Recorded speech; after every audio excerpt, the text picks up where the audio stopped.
La vidéo, vas-y, notre dimension. Les Congolais, voici votre agence. Avec ingénieur Tonton Mwinga 16 mm. Papa, na Kevin, agence 16. J'étais à Mila, Bazako, Kadesa, Kokola, toujours imité mais jamais égal.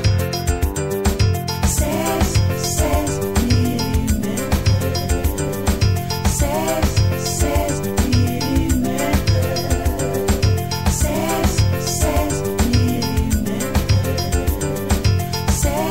16 mm.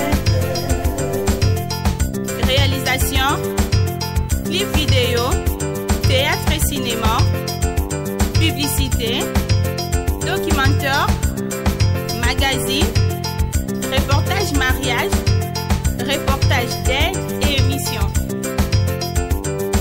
16 mm. 16. Mbote tata na biso. Mbote mama. Boni boza malamu? Malamu boyebi bitumba eza ebele kasi toza malamu matondo na banzi bino pe boza malamu lokola. Toza malamu tata. Toye pona kosolola na bino.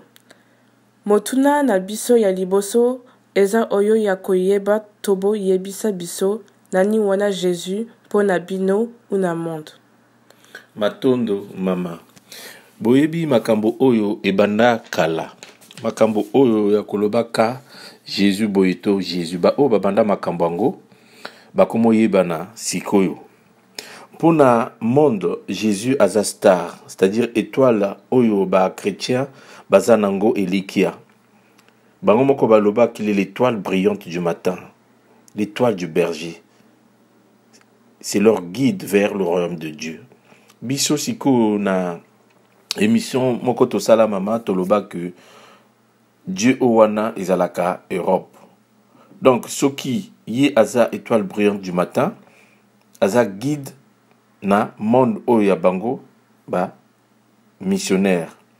Or le matin au bazo le belakawana, donc le jour, les étoiles tu ne peux pas les remarquer. Si tu les remarques, si tu remarques seulement une étoile qui brille ou qui domine en plein jour, c'est qu'elle domine le soleil.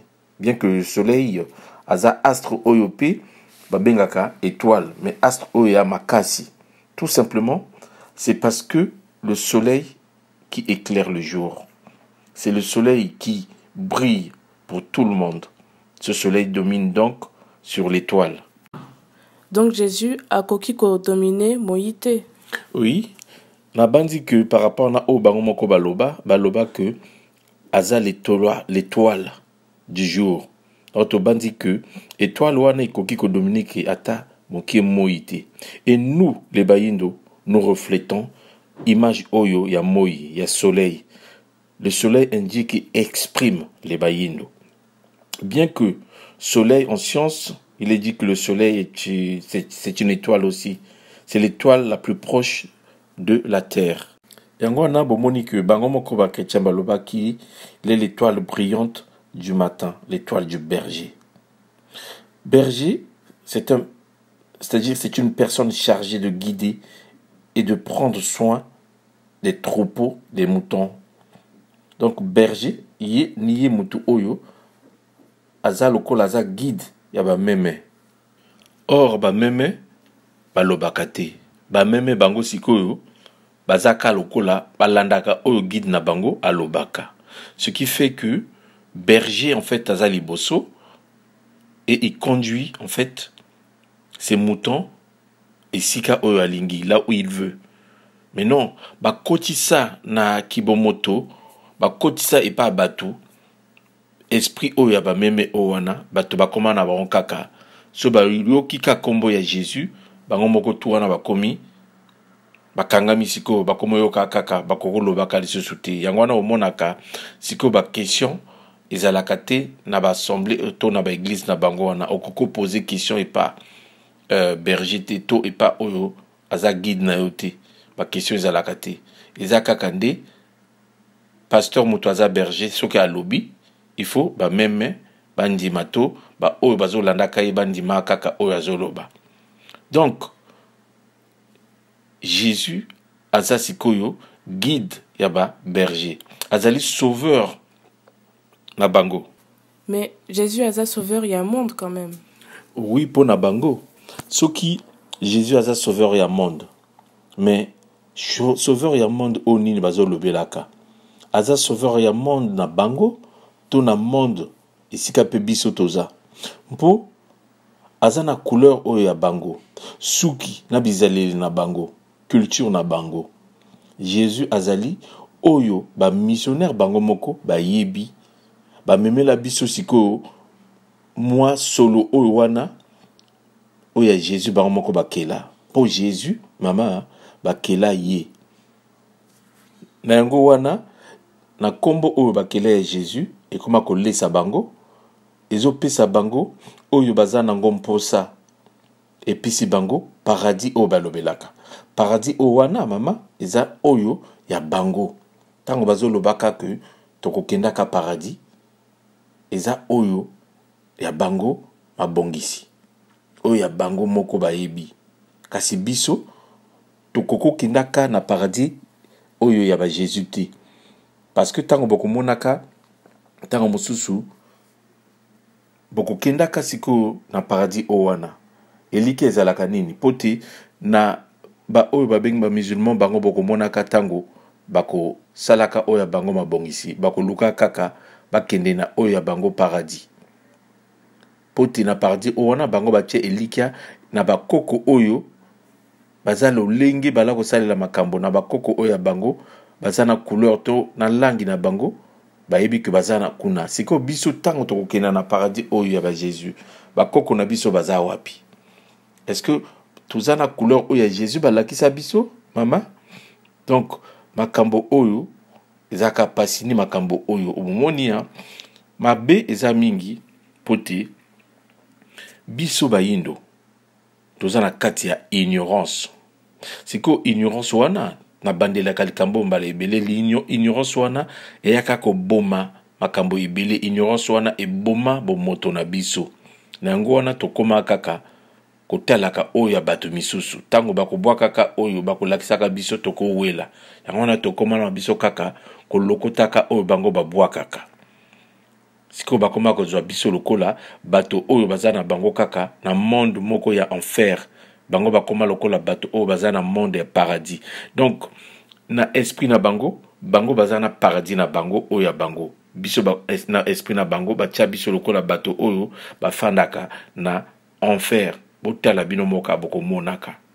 Donc ignorance na inconscience ezani oyo ezo bomaka ni oyo eboma biso. To bandela kango mbala ebele mama na batata oyo bazolandaka biso tolobi te ke toza na monopole ya raison. Mais ma oyo eza na kati na biso ma oyo nkolo azokotisaka biso na kati ma oyo tata kimbango azolakisaka biso ni oyo tolingi tokabolaka na bino bandeko. Lelo toye na nzela ya mama na biso aye na bandeko na ye tolingi siku na mituna to na mutuna oba pose biso to ebisa epa bandeko na biso to kabola na bino. Boyebi ke makambo ebele elikaka na bamboka na biso. Bamisusu bokomonaka bazotalaka bazosekaka na bango kaka. Na yango wana bokomonaka bato wana ba missionnaire se multiplier ebele. Bakoma na ba couleur ya ba chinois, ba missionnaire o wana bakoma na ba couleur ya ba indien. Bokomonaka tango bakokotaka na bamboka oyo ya biso bakobandelaka nanu na Congo ba indien bakoti ebele na Congo après bakeisi ko na bamboka misusu o wana bakomotonga basombi lopango moko boye komi ya bango batongi immeuble buki immeuble batongi ndaku ti ekomi immeuble bakomotiapa magasin na bango bakomomonela bandeko na biso ba chinois pe pareil poti toza na kati ya bonzambe na biso te bango wana bakomonela na biso bakomona kaka on dirait toza ba esclave siko ba wumbu epa na biso moko na mabele na biso nyonso wana parce que toza na kati ya ignorance. En fait oyo tokumisaka eza penzani oyo ebomaka biso. Ce que nous adorons c'est ce qui nous tue. Donc tokoma kaka mama kolobaka dans Jésus boye boyebi. Il est dit dans Jean 6,35, je suis le pain de vie. Celui qui vient à moi n'aura jamais faim, et celui qui croit en moi n'aura jamais soif. Ah bon? Ben oui, baloba bongo. Na Jean 6,35. Mais sikoyo, bandeko na biso, depuis ka biso tobotama, bakoko na biso, ba mama to batata na biso, bakotaka na nzela oyo, ya ba chrétien. Basambelaka koleka, bato misusu. Donc, sikoyo, celui qui a faim, bakopesa ye oyo ya kolia. Et celui qui a soif, bakopesa ye. Akozala lisusu na soif te. C'est une façon de parler. Donc, siko biso bapasi o tozanango. Toko sambelaka Yesu, toko sambelaka Jésus na bango, bapasi ezo botama kaka, ezo se multiplier kaka. Donc, Jésus o wapi. O ya mundele o asala ba film na ye, pona zombongo tout Jésus o ba créer biso. Te mama. Jésus aza mythe. Mythe boyebi eza nini? Mythe en fait, c'est un récit légendaire mettant en scène des personnages imaginaires. Lokola banzambe ba Dieu na bango owana. Donc ils mettent ça en scène pona bino tan bozo kaka wana bo koti na kati oya bango bazo lobaka bo komisiko ba wumbu na bango. Donc ba tiaka personnage imaginaire en scène d'une façon allégorique.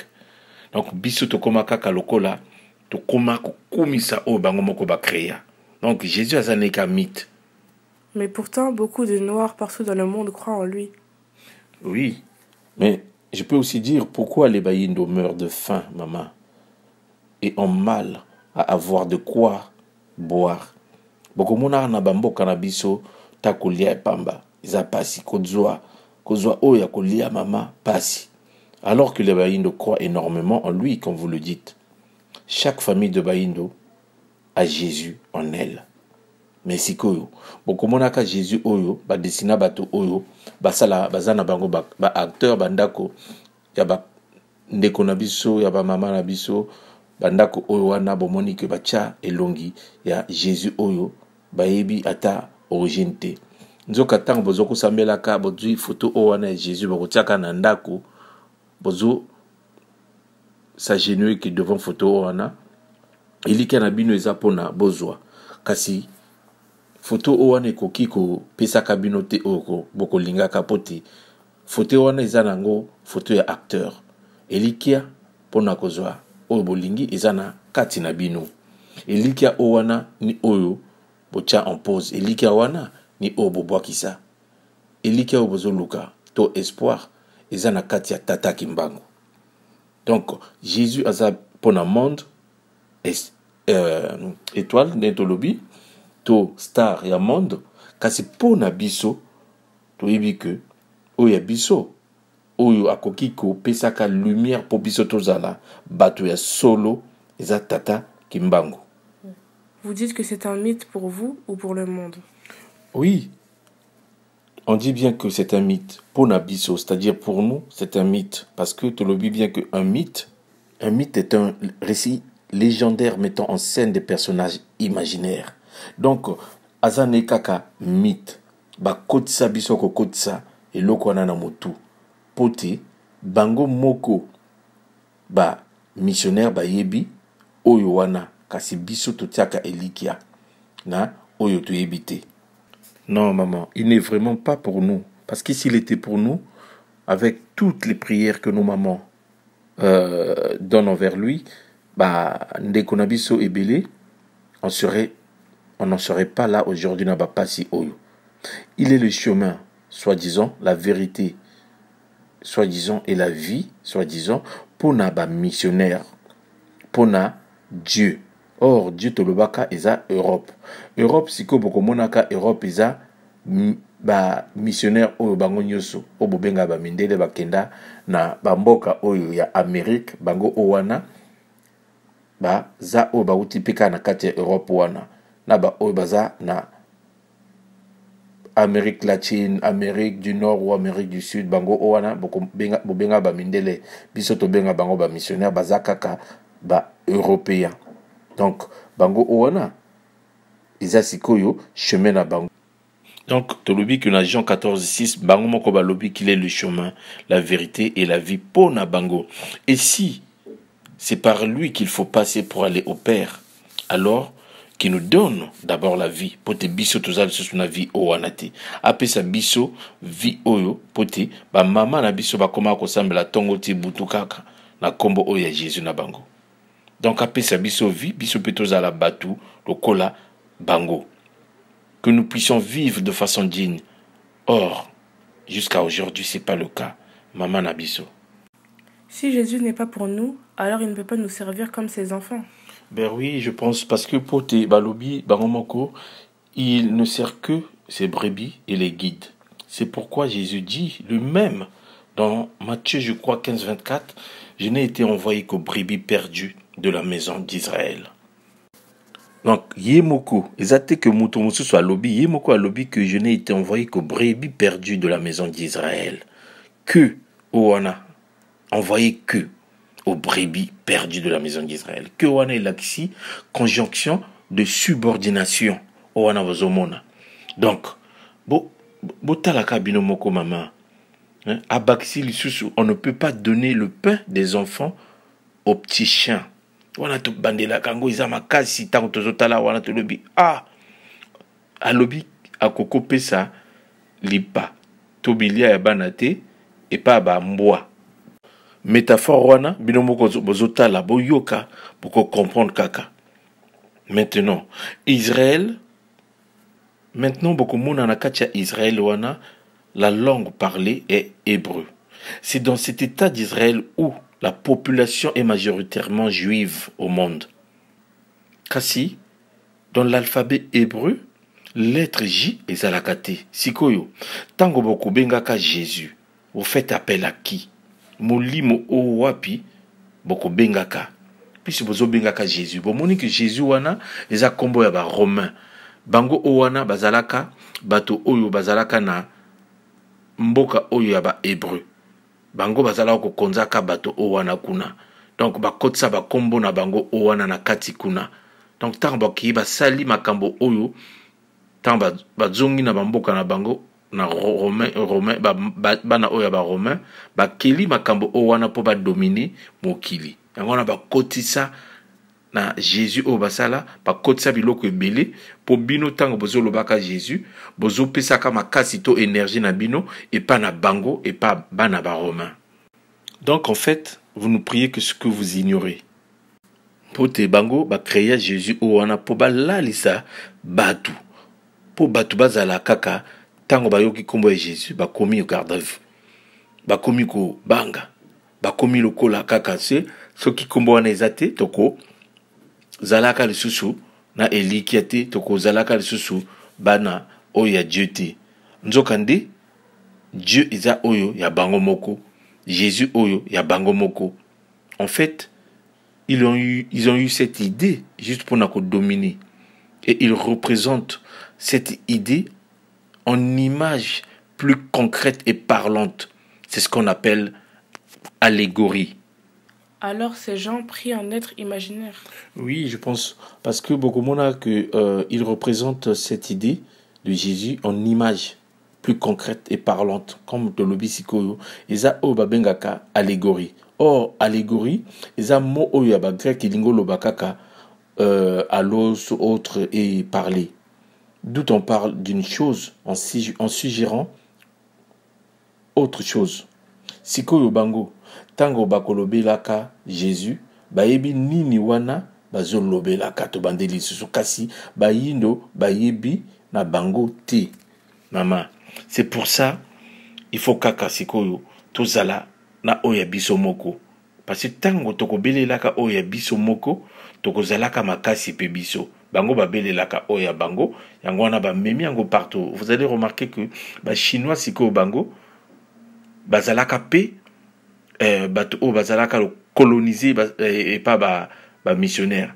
Kasi tango ba bimi na biloko oya ba missionnaire, ba komi oya bango moko, ba chinois basambelaka oya bango te Jésus.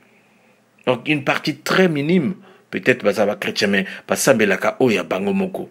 Nango wana bomoni bakomi makasi ndenge wana ba indien pareil basambelaka ba indien bazaka na biloko oya bango moko basambelaka. Donc il faut tozala kaka na oya biso pote moto na moto to bato na bato to peuple na peuple bazana oyo ya bango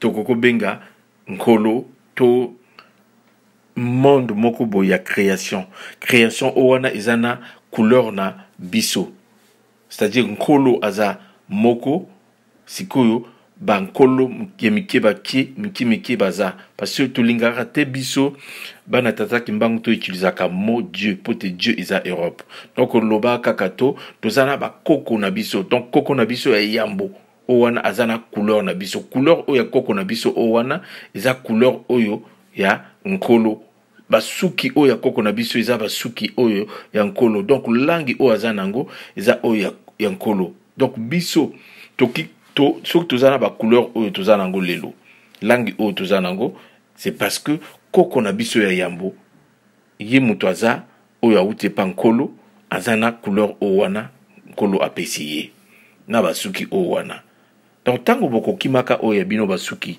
boko longola kango soit boko défriser que soit boko tiaka basuki oyo ya ba brésilien to ya ba indien bozo kumisaka kaka ki indien to qui est brésilien ou bozo kumisaka nzoka ba brésilien o wana bazana bango kaka pe ba européen, donc ils a passé maman.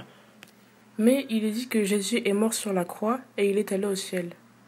Oui, vous avez raison, il est dit qu'il est mort sur la croix, et encore je peux ajouter qu'il est mort sur la croix pour tout le monde, pour les péchés du monde entier. Ah maman.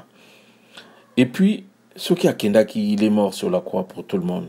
Malgré la loi de l'apaisanteur, tout ça, il n'y a pas. Soit, ok, on nous dit qu'il est mort et il est monté. Mais aucun de ses disciples n'est monté avec lui. C'est-à-dire, même Pierre, qui était son plus proche, n'est pas allé non plus au ciel avec lui. Parce que jusqu'à preuve de contraire, na livre na bango balobela na bisote que Pierre P. Akenda na likolo afandaka pembeni ya Jésus, nulle part. Bomoni. Alors que, d'après ce que nous savons, il est dit que Jésus, il est monté et il disait, là où je serai, vous y serez.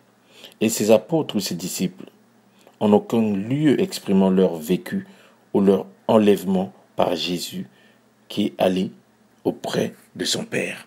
Donc Jésus, il est parti seul finalement et il a laissé ses disciples parce qu'on ne parle pas d'eux après son enlèvement. Et en même temps, enlèvement, ça signifie quoi?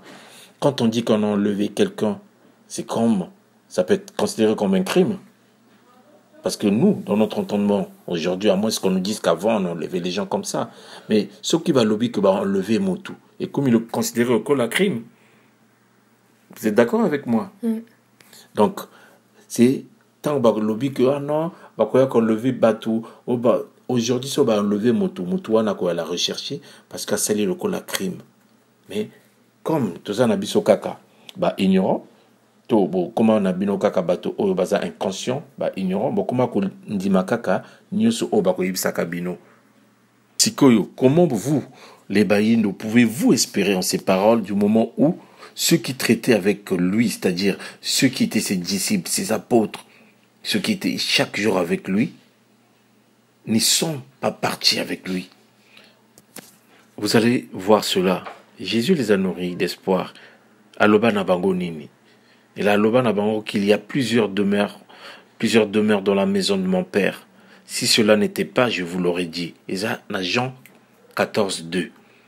Dans Jean 14, même 3 à Lobanine. Et lorsque je m'en serai allé, je vous aurai préparé une place. Je reviendrai et je vous prendrai avec moi, afin que là où je suis, vous y soyez aussi. Mais depuis Akenda, bango donc bakenda peut-être bakenda balobela biso na susu bango te. Donc mama toyi bakaka que bonzambe babota makanango bonzambe ezana kati na biso tokoki kozala te que bato o baya koloba na biso que Jésus aza pona biso nyoso tokoma kosambela kaye depuis tobotama tosambela kaye mais kasi biso ka pasi ba oyo basambela ka kutu Jésus te bango bazana bango malamu. Et biso ka passé alors que biso tozo sambela ko leka na ba missionnaire owana. Non, bonzambe ba botama nango soki ba missionnaire baboma oyo ya biso c'est parce que balingaki baboma kati na biso po bango bazala likolo na biso koleka. Il faut te ressusciter bonzambe na biso po tozala bato ya solo et non oyo bako espérer ki na paradis ya Jésus. Eza nango métaphore. Parce qu'il faut toyeba maman que lola oyo boko lukaka to oyo bolukaka eza na kati na bino. C'est que autango boko zwaka oyo eza na kati na bino lola oyo ya bino o wana boko banda ko sepelaka ko bala ya malamu ko bota ya malamu misala ko leka ko lia ya malamu ko mela ya malamu ko fanda malamu ko lala ya malamu nyuso oyo wana eza na bonzambe na biso. Donc to kota na kati na biso mpo to se reconnecter na lola oyo ya biso moko parce que lola eza naturellement esika bakoko na biso baza, ce qui signifie que toza na oyo ya biso moko. Oyo ya biso moko eza ni oyo eza euti pa nzambe to bobengaka nzambe nkolo mpungu tulendo. Oyo euti epa na ye apesi nyonso epa na ye ni oyo tokotia elika kaka na tata kimbangu. Tata kimbangu yende motako memis ako pesaka biso lola otoso lukaka. Maintenant, le plus grand problème, c'est qu'il faut sortir de la prison dans laquelle vous êtes et d'aller à la recherche de la création. Parce que la création, c'est elle. Elle est réelle. La création, elle est vraie. La création, tu as que elle est réelle. Elle est vraie parce que la création, wana tokozwaka nyusu otozo luka. Nzoka nyusu owana eza oyankolo onkolo ati na katia tata kimbangu bandeko na biso tozala bato ya solo tokanisa totala sima tokomonaka nyusu owana. La vidéo, vas-y, notre dimension. Les Congolais, voici votre agence. Avec ingénieur Tonton Mwinga 16 mm. Papa, na Kevin, agence 16. J'étais à Mila, Bazako, Katesa, Kokola, toujours imité, mais jamais égal. 16 mm. 16 mm. 16 mm. 16 mm.